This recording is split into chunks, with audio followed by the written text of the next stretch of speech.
Alors, qu'est-ce qui fait vraiment la différence entre une marque qu'on oublie tout de suite et une autre qui reste gravée dans nos mémoires?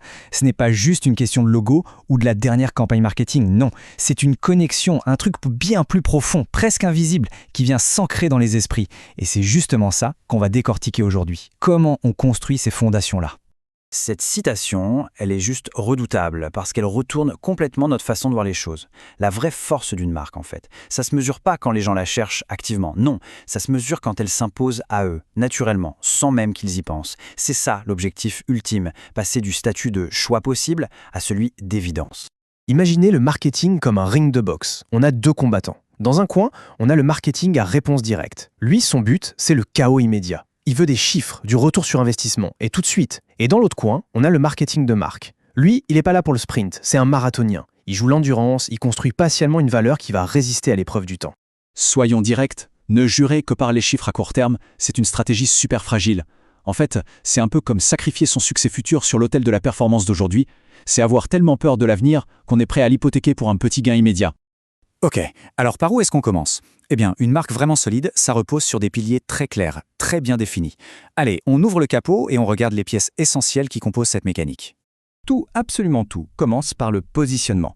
Qu'est-ce que c'est? C'est l'acte de se tailler une place bien spécifique dans la tête des gens. C'est se poser la question, quelle est la première idée qui doit venir à l'esprit quand on pense à ma marque? La réponse à cette question, c'est le positionnement. Juste après, on a l'identité de marque. Ça, c'est la partie visible, ce que tout le monde voit. Ce sont tous les éléments qu'on peut contrôler pour communiquer notre positionnement. Le logo, les couleurs, le ton qu'on emploie, les mots qu'on choisit. En gros, c'est l'intention de la marque qu'on rend tangible, concrète. Mais attention, il y a ce qu'on veut dire et il y a ce que les gens entendent.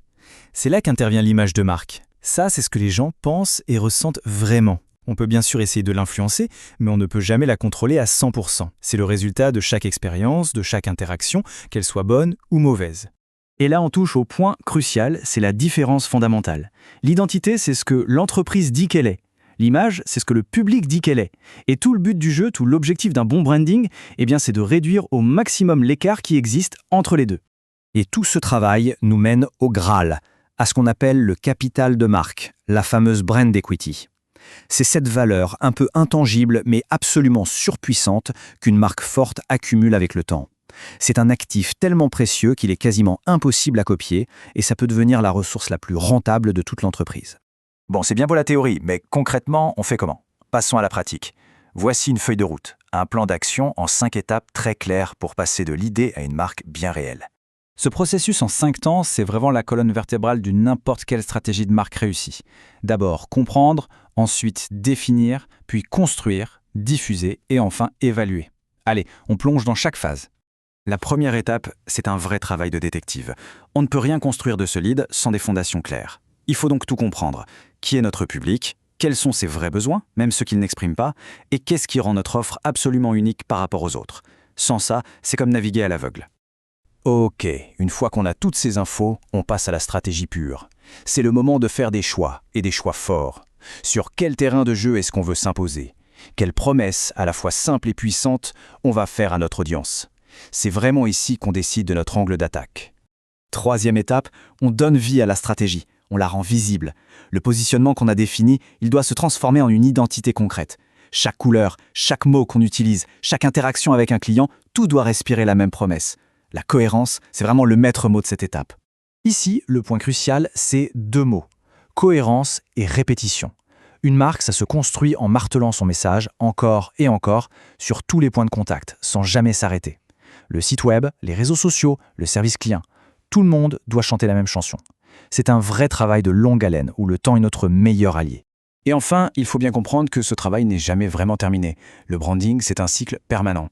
On écoute, on mesure ce qui se passe et surtout, on est prêt à s'adapter. Une marque qui n'évolue pas avec son temps, c'est une marque qui se prépare doucement à disparaître. Maintenant, on va aborder un point qui change absolument tout dans le monde d'aujourd'hui. Dans un univers saturé de messages, la neutralité, c'est un aller simple vers l'oubli. Avoir une conviction forte, ce n'est plus un risque, c'est une condition de survie. Et ça, c'est un point essentiel. À une époque où on a l'embarras du choix pour tout, être neutre, c'est être invisible. Pour créer une vraie connexion, pour exister, il faut oser prendre position. Les gens n'achètent plus seulement un produit, ils adhèrent à une vision, à des valeurs. C'est là que la préférence se joue. L'exemple de l'Emlist est juste parfait pour illustrer ça. Techniquement, qu'est-ce que c'est? C'est un outil qui envoie des emails. Mais leur marque, elle, est construite sur une seule promesse, hyper simple, hyper forte, et qu'ils répètent absolument partout. Le résultat? Un succès phénoménal. C'est la preuve que leur vrai produit, au fond, ce n'est pas tant le logiciel que leur marque. Pour conclure, on va rassembler un peu tous ces concepts et insister sur le message le plus important. Le branding, c'est un marathon. Ce n'est surtout pas un sprint. Cette petite phrase-là, elle résume absolument tout. Les marques iconiques, celles qui traversent les décennies, elles ne se sont pas construites sur des hacks de croissance ou des campagnes publicitaires éphémères. Non, elles sont le fruit d'un investissement patient, obsessionnel même, dans la construction de leur capital de marque. Le message final, c'est donc celui-ci. Investir dans sa marque, c'est faire le choix de jouer le jeu du long terme. C'est construire un actif, une sorte de forteresse qui non seulement va attirer les clients, mais qui va aussi protéger l'entreprise des crises et de la concurrence. Et on va terminer avec cette question. À notre époque, à l'ère de la data, on veut tout mesurer, tout quantifier. Mais peut-être que la valeur la plus durable, le vrai retour sur investissement, ne se trouve pas dans un tableau de bord. Peut-être qu'il se trouve simplement dans la force d'une conviction. C'est une idée qui mérite qu'on y réfléchisse.